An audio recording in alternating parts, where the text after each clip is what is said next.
Funky Marketing Show, recording live from my mother's girl room. Let's call it like that. I'm in my hometown, recording the special episode with somebody who was born near here, so in Niš.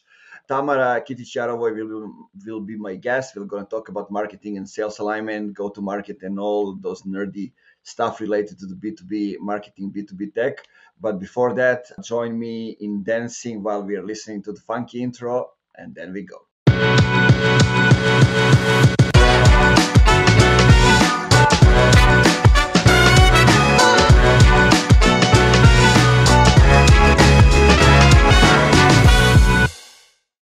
And we're back.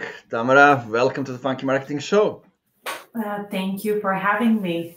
Thank you so much. And I like the little intro about Pirot and Niš being super close and announcing yes, and Nišlika coming from Niš. Here speaking English with you, although we can do Serbian, but we're just being polite. Yeah, so give us kind of a perspective. So I said it all started in Niš, but you're now in the US working on some amazing stuff. So what happened in between?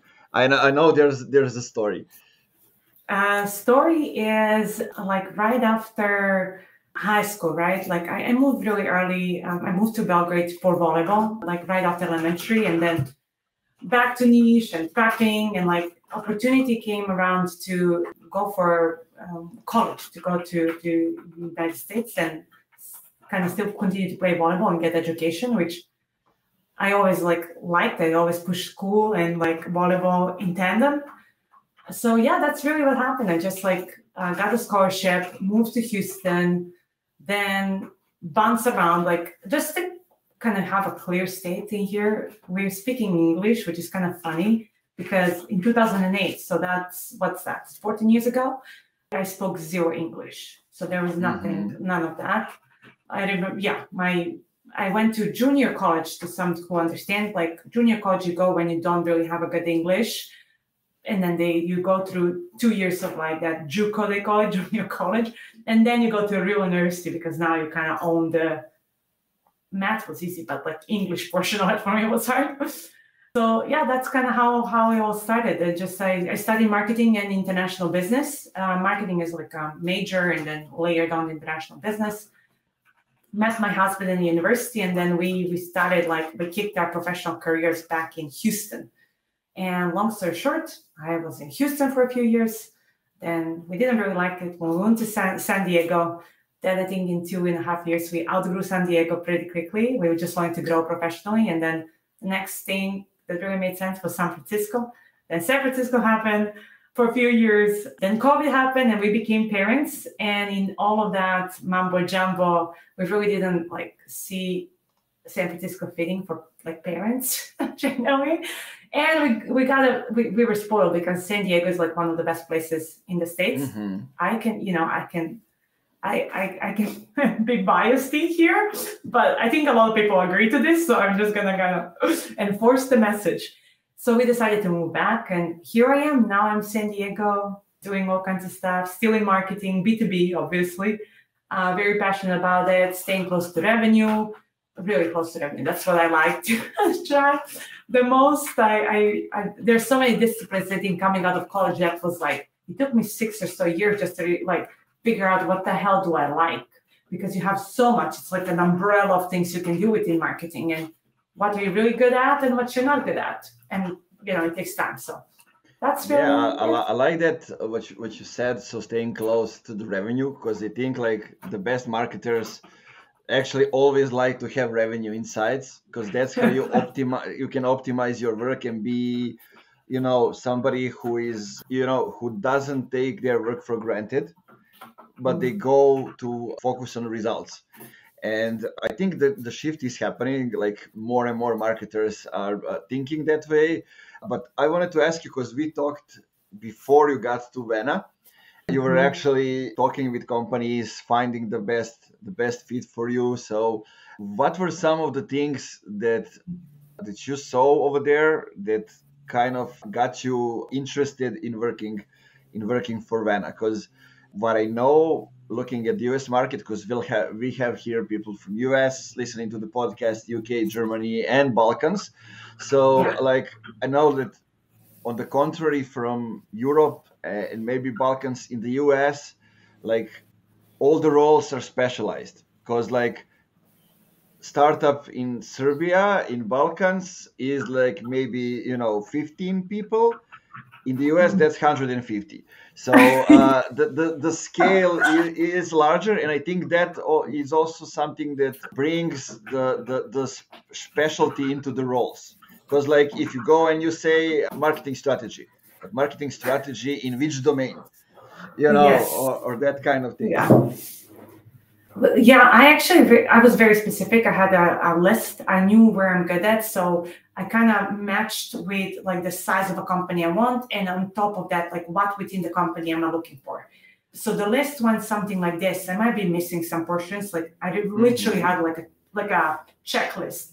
One was I was really looking for a company like 500 employees and up. So not really under that. So which meant like okay, some technologies in. There's still room for improvement, but not like a startup world where you would kind of, it's rough, right? Like you have no foundation, you're building that up. I don't like building the foundation. I don't think I'm necessarily good at. It's slow. I don't like, negotiating with vendors, market, and that's boring to me. I like, give me like 60, 70% and let me pump it up to 90. That's one. And the second thing where I really tried is, in G2 go-to-market motion, right? You have this area where companies kind of start leaning or thinking about scalability. And I love that portion because then it allows you have enough budget, you have enough resources to really like put the oil on the fire, what I call. So I was kind of like, when thinking about the new position, I was thinking about that holistically. But main things that came into mind is, does the company have a good product? So I would go like and check G2 Trust Radius, read about like, how do we compare? How big is like that total addressable market? Like, so you understand, like if you come in and you want to drive revenue, how much room for revenue do you have right there? Then something that was very important, culture. So that was not a requirement prior to Vena. At Meltwater had a really cool gig, their culture, and everyone you talked to was so freaking amazing. And when I say like, why was that impactful, talking about company culture, imagine walking into a room with 12 executives and you make decision within 1 minute. And I'm like, looking left and right, like, is this really happening? Like all of them are on the same page and we're just going through agenda. And I'm like, how is this the case? And then you finally, like that was my first day in Meltwater. I remember I had to that big meeting, 12 people, huge. And I'm just like, they just made the decision so quickly. There's no arguing. They're all on board. What is happening here? And then I realized the answer to that was culture. So I put a lot of emphasis on culture in terms of like, you really want to like who you're working with, honestly. And then if everyone is on the same page, you make decisions across different functions super quickly. So I was like, okay, that means I as a marketer don't have to slow down, and I don't like to be slow. I'm like, decisions flying around, let's just go moving forward. So culture was very big. Then I was looking into a good executive leadership team. So Hunter, our CEO, came from HubSpot. If you came out of HubSpot, like you're a phenomenal person kind of deal. That's kind of how I see it. Then right underneath, so my chief marketing officer, Alison Munro. I mean, I was just looking for somebody who I can learn from, like how, in case if I want to move in that direction, having experience and learning from someone, it was like very essential to me. And then she provides that on our team for everyone. Like, how do you lead? I mean, Vena has like almost 45 or 54 people on the team, something like that. So let's say 50. It's a big team. It's probably the biggest in terms of like where I was a part of ever. So how do you lead that machine, and like how do you accomplish that? So that was a requirement. And growing. Vena stands for growing, which is like kind of funny that that kind of work out. They want to grow with like finance professional and like enable them to be better in what they're doing. But personally, like within the culture, we want to enable everyone to grow, which meant like as a leader, I have a budget to enable my team to go attend conferences. I have a budget to enable my team to like buy a book a week if we want to, right? And then like go to a book club, read. That to me was growing. And I did specifically ask, like, do we have a budget devoted that for my pod that I'm leading personally? So you grow. You can invest, this company investing in your growth. And all the boxes were like, check, check, check. I was like, okay, it looks like Vena is going to be. So let's rock and roll. That's really it. Yeah, I love that. I wanted you to say those things because I think a lot of people still don't know how to actually look for a job. Like they're just applying for the jobs, not analyzing companies, and basically look at this as sales. You're selling yourself. So, you don't want to sell yourself to somebody, who will treat you wrongly, right? Or not the way that Of you course. want to be treated. And I'm amazed how many people don't actually look and analyze those things. Because then, if you have the right fit, you can tell them, look, this is the right fit because of this, this, and this. And if I get in, these are the things that I can do for you. And these are the things that I need you to do for me.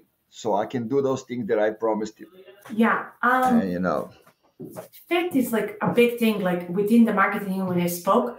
I think, in the United States, you have something that's called politics, right? Thankfully, I never encountered that, but that all starts with like the company culture you're part of, right? Mm-hmm. So right now, my boss is VP of Demand, Chevy. I tell her what it is. I cuss. I come the way I am, full personality. Like there is no business Tamara and like, no, this is who I am.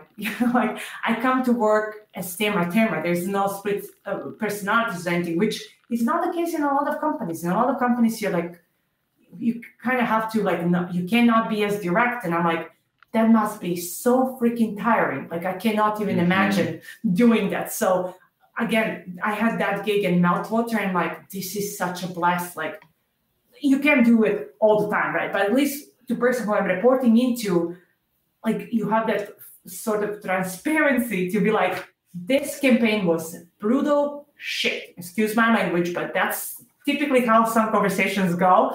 And like, don't ever get me on this call, or I want to on this call to have objectives. Like, why are we going on this meeting? So you can really help like nurture that relationship. And then when it's honest, oh my God, then it's like butter. Like your work is so much easier. Like, and you progress and you share feedback and you grow and there's no hard feelings. Kind of like, I guess, athlete mindset, but thankfully works in my favor because my boss, call it, Chevy, we just had that gig and it's like, it's so easy to work in that environment. Nice. I love those things. And I mean, I'm listening to you and I'm kind of the same. So that sounds like a great environment to work and move forward, and also like having somebody that you can learn from someone, because a lot of people in your position would find just a job where, as CMO role, for example, when they don't have anybody to learn from. But I like that you saw, I need to check if I actually want to go in that position in the future, so let me learn from somebody who is over there and can share some things, so I can see if that's the right fit for me or something else, or where I should go in the future. So you're in charge of the demand, let's call it like that. Yeah. But that's a big one. Let's narrow it a little bit. I can tell you exactly what brand is like. Demand is like, oh well, what portions are it? It's like, there are portions, and I can speak to team culture. Just tell me what you want to know. Yeah. But I wanted to kind of get into this so we can give people kind of a perspective, because like when I look at marketing in B2B companies, it's go to market and finding and showing the unfair advantage of the company and basically facilitating the sales, the whole process during the way. But let's talk about how go to market has changed from the way it was like a few years ago to the way it is right now. Like when I got into B2B, it was like around 3 years ago. Like even 3 years ago, it was all totally different than what it was right now. People were buying different way, things were changed. So what's kind of your perspective on those things? I will tell you, 3 years ago, I didn't even know what go-to-market is. So I think there is already like improvement in like, okay, Yeah. well, why is this now a topic? Because there are companies that are kind of pushing the topic, educating, and it starts with educations, right? So 3 years ago, I had zero knowledge. I'm part of this community, P community, for example. So I remember seeing like you have different topics and go-to-market or GTM was there. I was like, I had no idea what that is. Like, what is this? But I'm like, okay, probably not important, the touches on marketing. So I'm like, I'm not going to watch or educate myself in the spectrum at all.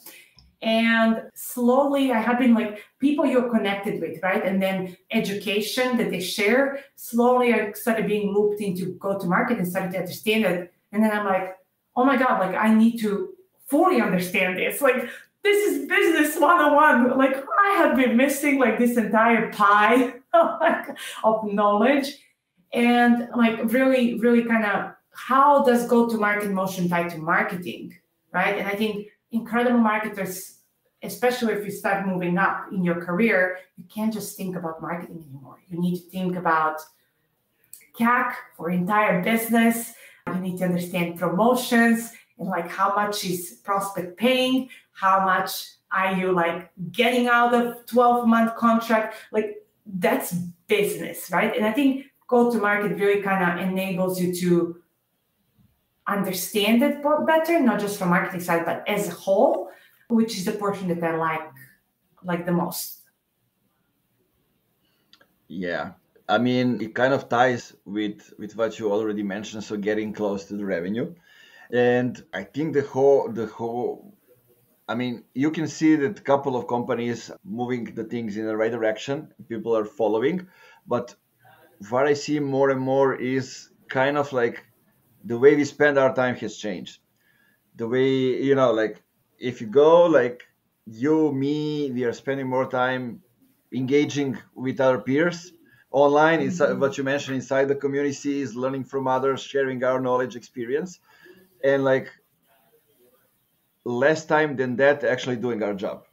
And if you turn it into, we now need to buy a tool. So those are the places where we will go to ask, right?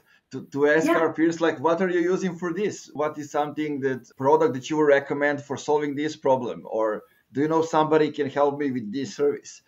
That's how it goes. So kind of, it's 5 years ago, it was just Google.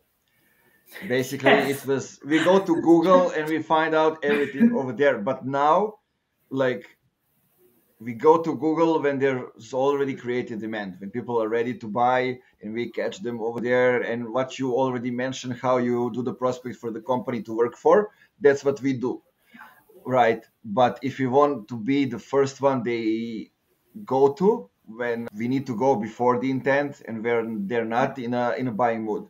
And that's like 98% of the companies, 99, I would say. Like B2B LinkedIn Institute says it's like 95%.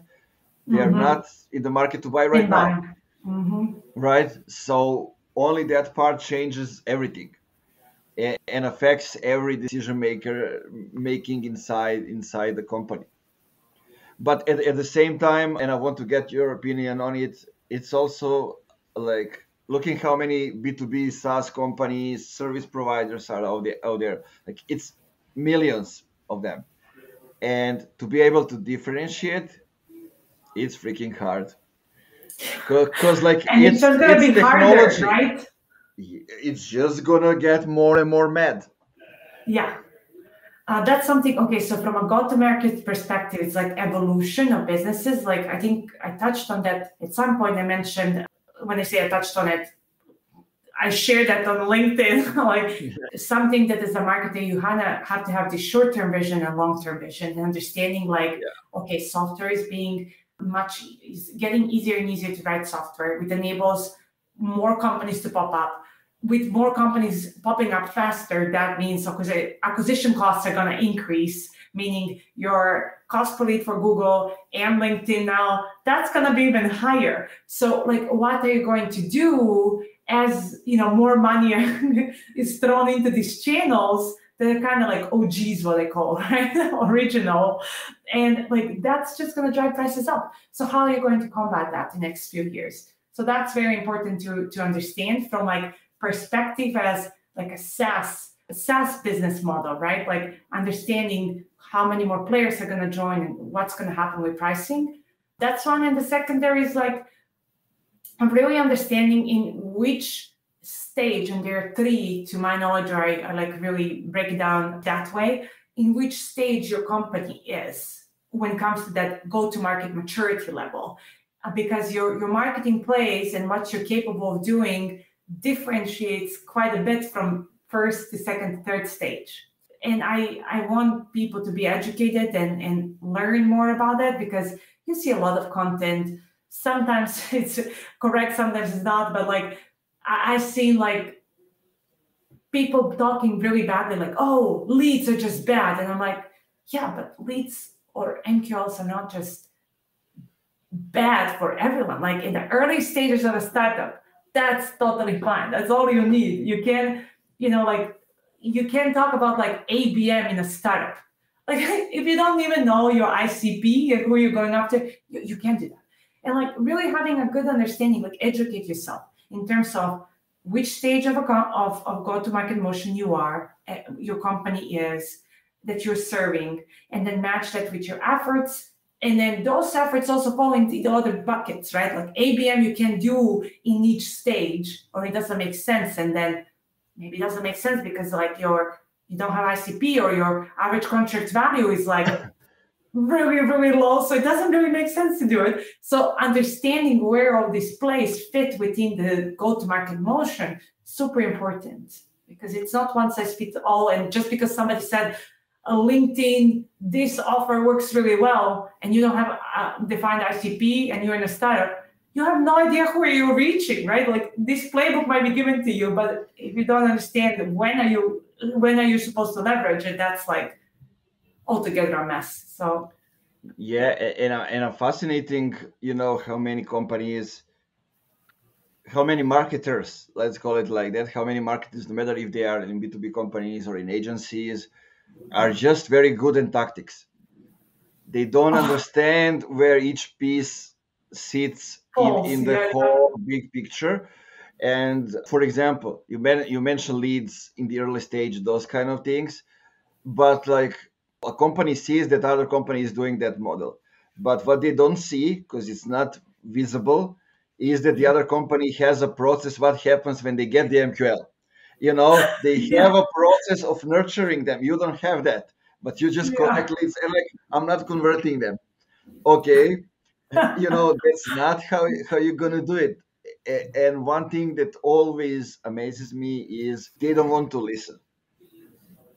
A lot of companies don't want to listen. They want to see it on their own example. So I usually go and say, okay, this is what will happen. You're going to get this many MQLs. They're going to convert into this many calls, and you're going to get this many conversions. That's the average. And do you want to listen to me and not go into that direction? Or you want to see it on your example, spend the money, and then go into the other direction? They usually said, let's go and try now to spend the money and then see what happens. The same team always happen. But and it's only because they don't see the bigger picture. They look at the bigger players in the niche, in the industry, and they want to do what they are doing, even though they're much higher in the development process, as you said. So like a lot of biases, I would say, you mentioned politics, are inside B2B and decision making and the way we do things. True, to some extent. Like I try to, and that's a personal, I think this is what I told my boss, Chevy, like I just close my ears and like, just give me my revenue goal and let me fly, close all of this mumbo jumbo around me and let me just propel through this. So you can just, if you personally choose to be out of this play, you can, I think, and you can have your leader protect you from all kinds of stuff. So that's a conversation to have with your boss or your manager, however you want to call it. You brought up a great point, and I think I can give a very solid answer to your audience in terms of like how some things do not make sense if you don't have right processes or resources in place. So if that's okay with you, I have a shining example that I wanted to share. That's fine. For Okay. sure, it kind of goes well with the previous episode when we talk about marketing ops, the importance of processes, and those kind of things. Like Yemi Laninen was on the show, and basically she shared how like something that she has in a personal life, which ADHD. She creates a list for everything, so it kind of translates into marketing ops, and she found her like sweet spot on creating processes inside the companies, which is exactly what she does in real life. So kind of a great continuation of that. Yeah, sure. So one of the things that I tackle at Vena, and it touches on like demand capture, is more like syndication program. And let me just say right up front, there is no content syndication does not fall into this category. So we're clear. Just FYI, content syndication at Vena does not exist. That thing got canceled, I think, a year ago. It does not live anywhere within our team. When I say syndication, I think about like high lead quality programs in terms of, I will break it down in terms of channels. So G2, like people can go on Vena G2, request a demo, one thing, that's how you can capture demand. On the top of like your request a demo button that lives on your website. Capterra is another thing. Trust Radius is also into that mix. Software Advice, and a few other. Here's the thing that you might see on LinkedIn, somebody rave about. Oh my God. On the top of AdWords, and you're like, contact us and request a demo, syndication, you can pour the money in and you're just gonna get your, MQLs and da da da da. Two things that stand out right there are, if you're trying to replicate that play, the things about syndication that you might not know is, do you have the resources to act on these inbounds very quickly? And that also leads me into like time to lead average, which is very, very important. That company who you're copying this playbook might have like a team of 12 BDRs or SDRs sitting and like prioritizing this inbound somehow. So that's called process, right? Where is syndication going to live in your spectrum, and how fast can your SDR team get to them? Here's another thing you can also uncover. With syndication, the first company to inbound has the highest chances to win. So if you don't have a big enough team who can prioritize the new channel that you introduce, you're basically burning money, because if they're reaching out within 8 hours, you're out.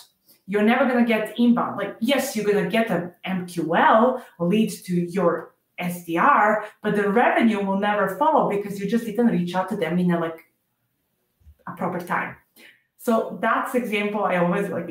I'm really passionate about this, because like you really have to understand your resources, your processes, your BDR or SDR team, like what are they working on? Is it inbound motion, outbound motion? Well, how are they prioritizing lead? What's on the top? And then can you introduce anything new? That's the discussion you have to have. Like, do you have a bandwidth for something new for us to introduce? It's not like, here are more MQLs. Whoosh. It doesn't go like that.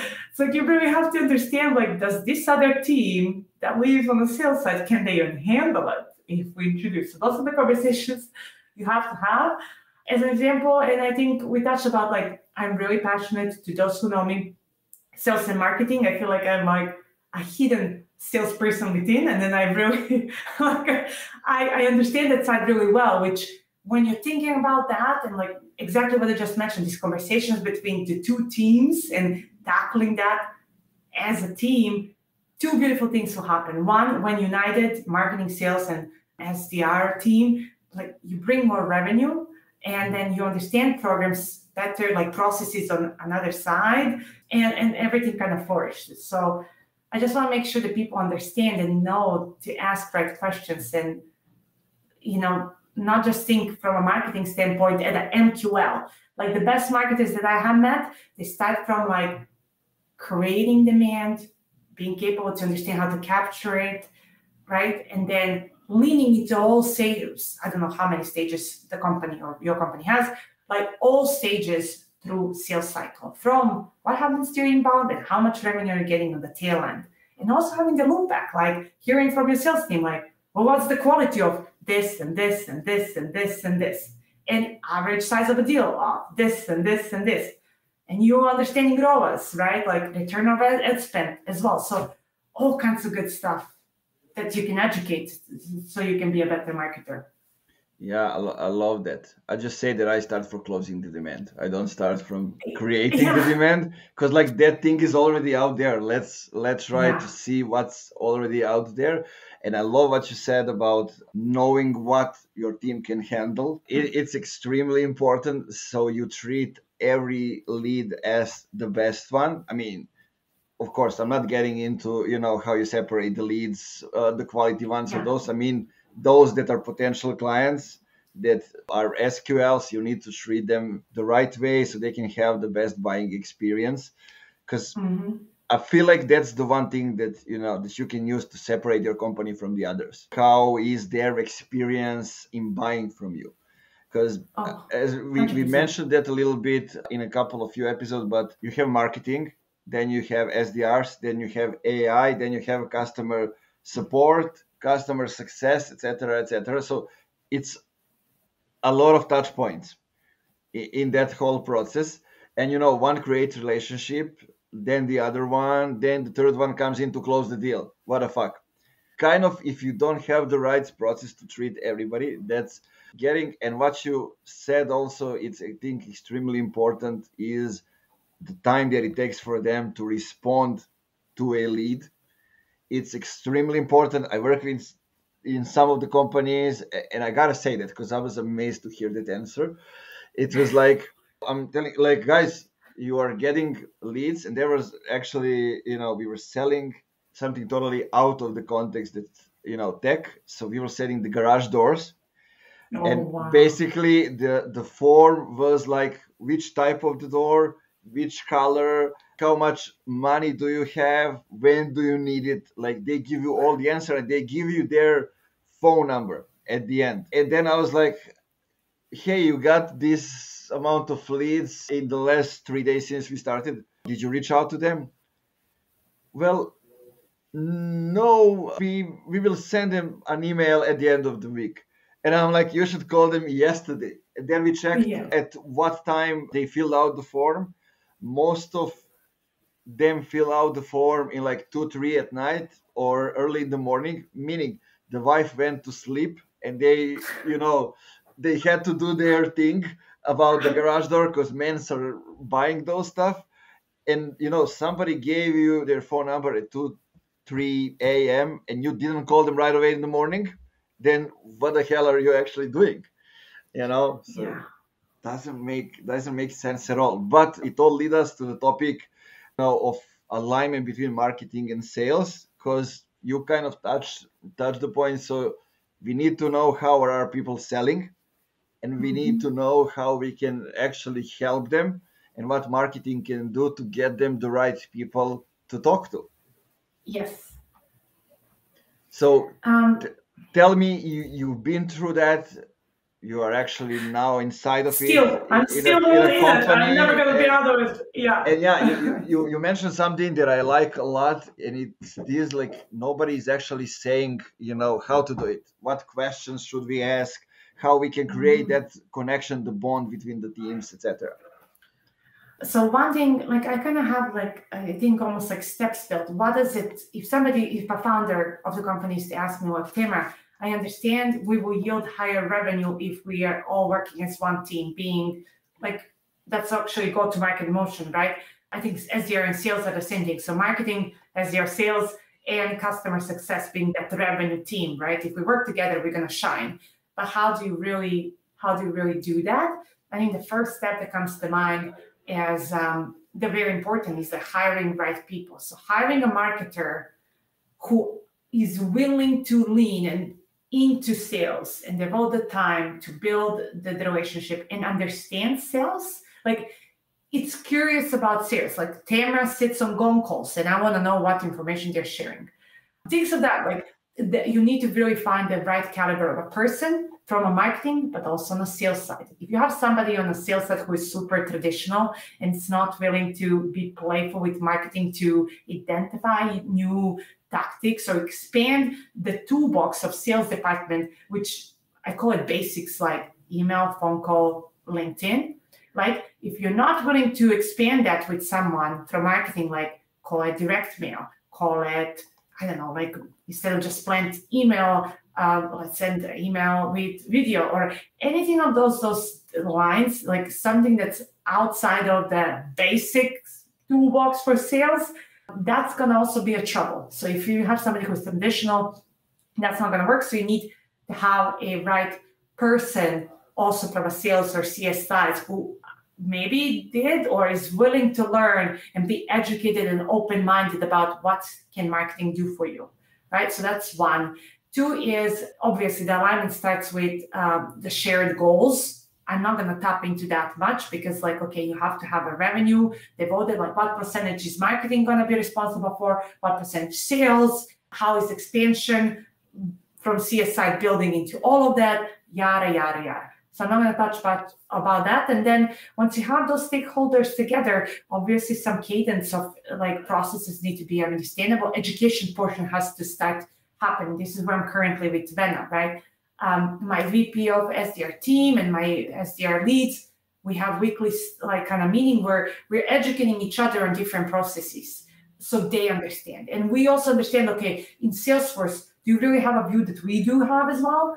Or that's different, and where this information lives. And if we send you these things about, like you said, garage door, right? Like the type of a door size, all this information, phone number, wife's name, and who to call, like we package it all up. Where do you see it? Is it in the right place? Can we elevate it? Can we build it in a way that it's very easy for you when you pick up that phone call or email, like it's simultaneous and smooth handle between marketing and sales, right? So things of that nature. And then the last portion is like asking or knowing to ask the right questions, right? One of the early discussions that I had, mid-market for our team is kind of the segment. We have SMB, mid-market, and enterprise. I started focusing on mid-market because that's where I can have the most impact in revenues, first of all. And we're still, as Vena, as a company, like serving the market really well. So I picked that. And the early conversations that I had with my leader on that side, sales leader in mid-market, I basically booked the time and asked like a bunch of questions. And some of the questions were like, walk me through all the stages, sales stages that you're currently at. So I got my walkthrough or a link to Wiki where this information lives. Then the next question is like, okay, tell me where do you have hiccups within those stages? And then the answer that I received are like between stages this and this, and stage this and this. And then I went back with my pod, like back to whiteboard, and then you're like thinking, well, how can we solve for this? What can we do? That's another thing. And then I would ask follow-up questions like, okay, what's the conversion rate between this in this stage, like understanding that funnel on the top of marketing funnel.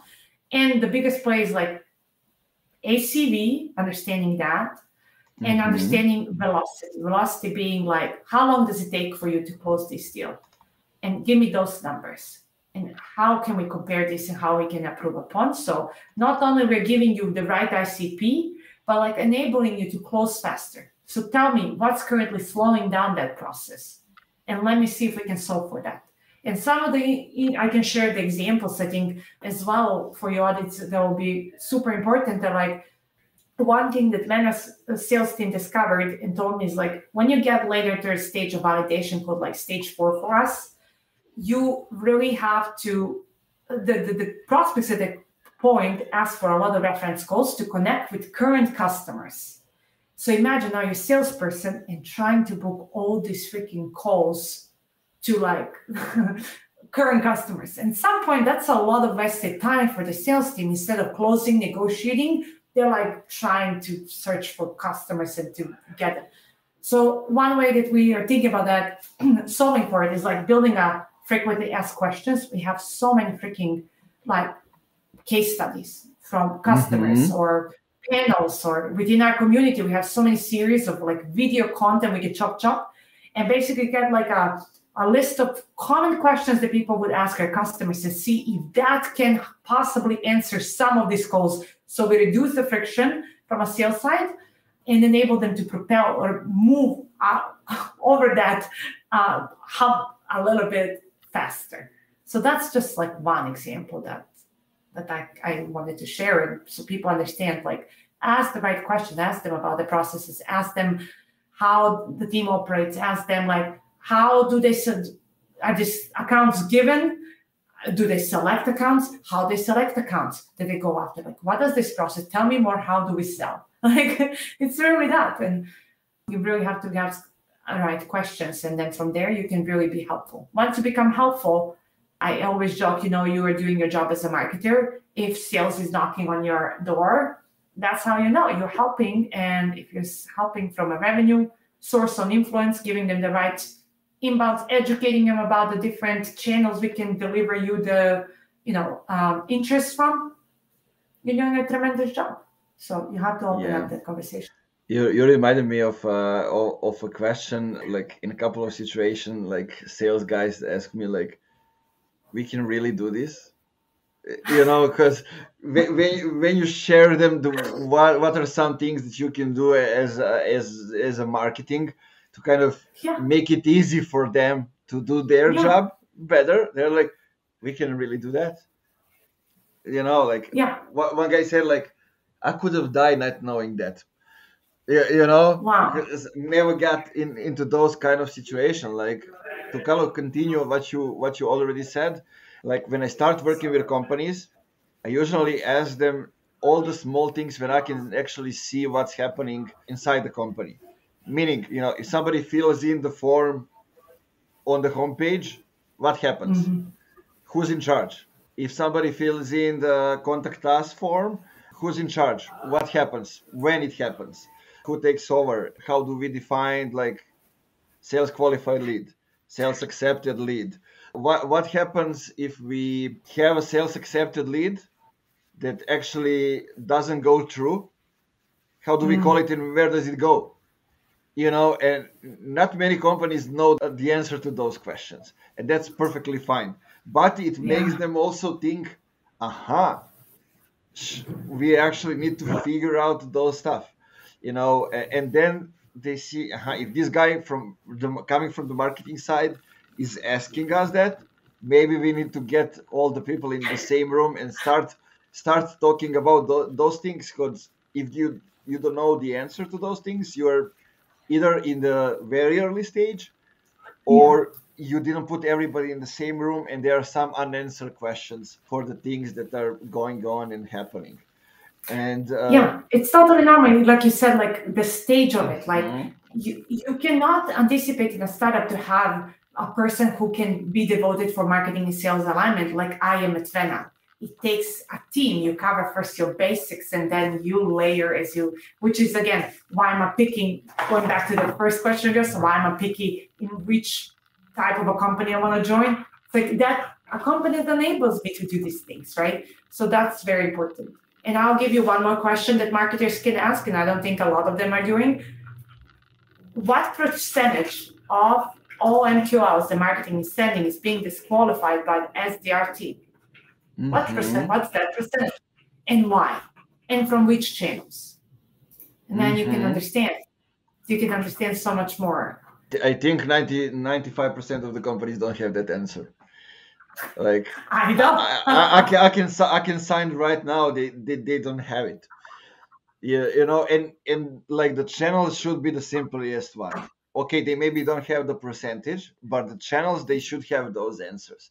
Like, and looking at it, like, even some of the simplest answer, they don't have them. Like, you were talking about closing the demand, and like syndication, those kind of things. Like, you gotta know, to be able to do that, you have to know how the customers are calling your product or your service. What are the names they are typing in to actually find it?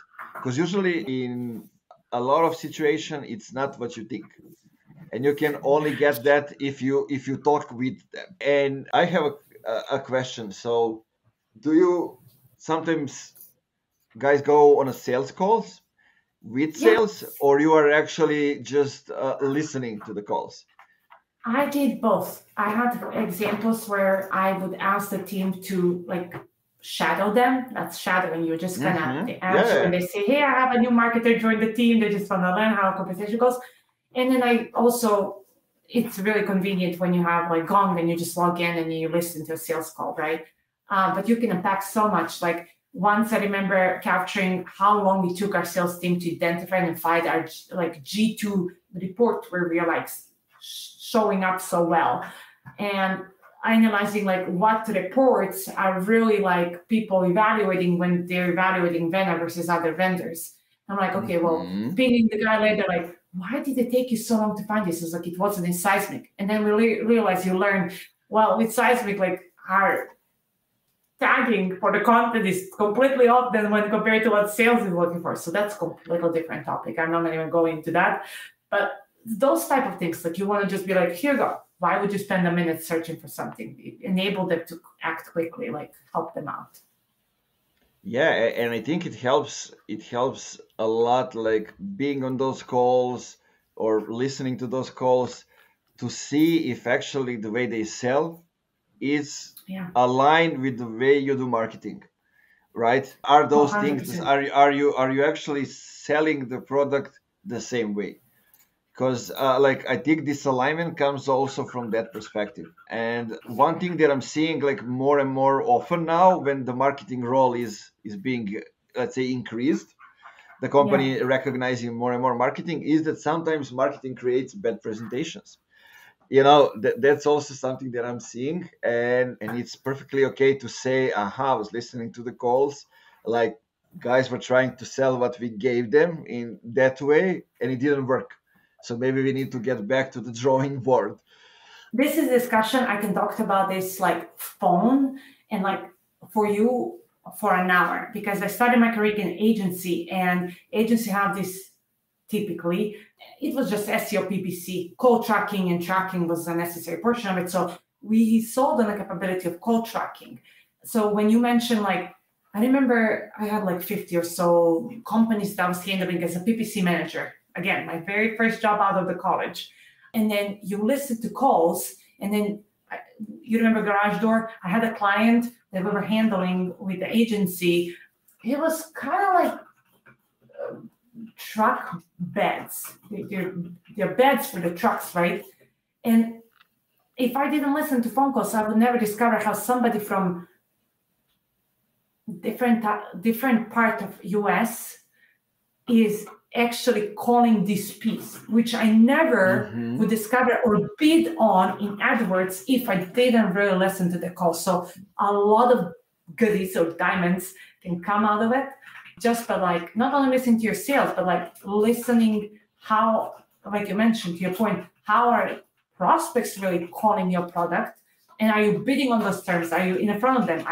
Is your content optimized for that? Like all kinds of stuff you can go, but it starts with you really like paying attention and dialing on those calls to just like get that input. To me, that's gold, and that's what I learned from early agency days. Just call tracking is like, I can talk to you about call tracking for like 30 minutes straight. I love it. It's like, you know, inbounds, right? Like phone calls are like my top notch. And I'll tell you, remember how I said 95% of companies don't have answer to this question? I can tell you that 95% of companies don't even have the right routing in place. Who are these inbounds via phone call as a channel or call as a channel coming to, and how long it takes them to answer? How many of these calls that are just business, like a revenue right there, going to voicemail to somebody on a finance team, like it's just so bad. But that's one of my favorite things to fix. I really love it because like people in urgency call, and like in terms of AdWords, right? You can previously at Meltwater, like 10% of all AdWords revenue came from call tracking. Let me step back. Phone calls as a channel. So it's like it can be hundreds of thousands of revenue being missed just because you don't have that process and to address these inbounds, right? Yeah, like measuring the right things and having a process to handle those things, and it's basically everything goes back to the foundation. If you set up the foundation right, then you can build it up. You know, as the company goes, then you need to build those things again and again, or rebuild them. Because like I always said, and you can probably see it now in the phase where you are in growth, like 50 people coming to the company, it's completely new company. Like for the smaller ones, 10 people coming, it's a completely new company. You need new processes. You need to renew all those other things as it grows. And as the company grows, you mentioned like different markets that you are targeting. You need different processes and to process them in a different way. And it all goes back to, does everybody in the company understand them? Does marketing understand where they are in the whole process of selling, where the sales lay and where does like the rest of it, meaning customer success lays in, and then further and further. Yeah. Okay, so what's something that you want people to get out of it? And like this is the main thing that you can recommend them to take away from this episode, implement it, and it will actually give them some new insights or something that will work. Two things. An easy question, right? Yeah, of course. Two things really come to mind. Understanding where your company is within the, like, understanding go-to-market stages and where your company fits in. So then you can, based on those objectives, kind of propose or suggest like the channels that you should be activating. We're in a 2022. This is the planning time, end of the year. So I really, really want everyone to kind of understand that. That is one. Two is do yourself a favor and do not stop your marketing journey at MQL. Push it further, understand your closes, push through all stages of sales and really understand the full process and of how from somebody inbounding to closing the deal, how does that look like? And if you really want to win as a team, then align with your sales team in terms of BDR and sales team. Align with them to work as a one team instead of constantly having that point the fingers. We gave you enough of MQLs, but you didn't act on it. And they're like, well, you didn't give us really what we were looking for, so we didn't act on it. La, la, la. So work, right? That alignment is a lot of work and it takes time and patience and building the trust. So invest in that because the revenue will follow if both teams or all teams, revenue teams are aligned. I love that. It's one thing that I always said, even for somebody that starts running the ads, like your conversion should be the last one, because like LinkedIn ads or Google ads or Facebook ads or whatever the platform is, the platform needs to see the final result, what you want out of it as a final result, final conversions. They need to see it. You don't need to go for it, but it needs to see it so it can actually optimize everything based on that. And it's the same thing in the business. You see the final result and you optimize everything, reverse engineer to get to that point. Yeah, again, going back to that disqualification number or the question for the SDR team, if that's the process that your business is running, like you can give your sales team hundred of ads or inbounds coming from the social channels. Let's call it LinkedIn, right? But if they are disqualifying 90% of it, you're never gonna see any revenue out of it. So you're just burning money. Another thing is like syndication. I think I mentioned those different channels that fall into it. There's such a thing like you pay high price for those inbounds, right? And then if your SDR team is disqualifying them, you're burning money, but you also need to understand that you can educate them enough to tell, hey, if this is disqualified, we can ask these channels, like software device example, like to get the reimbursement if this inbound didn't really fit to what was needed. So then you can be back to zero, but you don't need to lose $300, $400, $500 a inbound, right? So it's like you'll just make better decisions and with that become a better marketer. Totally agree. Tamara, tell me and the people where they can find more information about you and continue the conversation. Yeah, feel free. I always say my inbox is open. If I learn from other people and things like this, we brainstorm and chat, and the point is to learn. So my inbox is open to everyone who has questions. That's number one. You can find me on LinkedIn. This is typically my channel. I love it, and I don't deviate from it for anything professionally related. That's it. Yeah, guys, make sure that you connect with Tamara. follow her, go ahead and invite her comments and, comment section, add some value. But before that, go back to the beginning of the episode, listen to what we were saying. She said a lot of things in that one small gem she got into. I didn't want to break it down. She said a lot. So you go back to that point, analyze all of these things, then go back to her and ask her about the details, about specific things. And Tamara, thank you again for spending an hour with me here talking about marketing, about sales, about alignment. And guys, for you, thank you for being with Funky Marketing Show. And as I always say for the end, make sure that you keep it funky.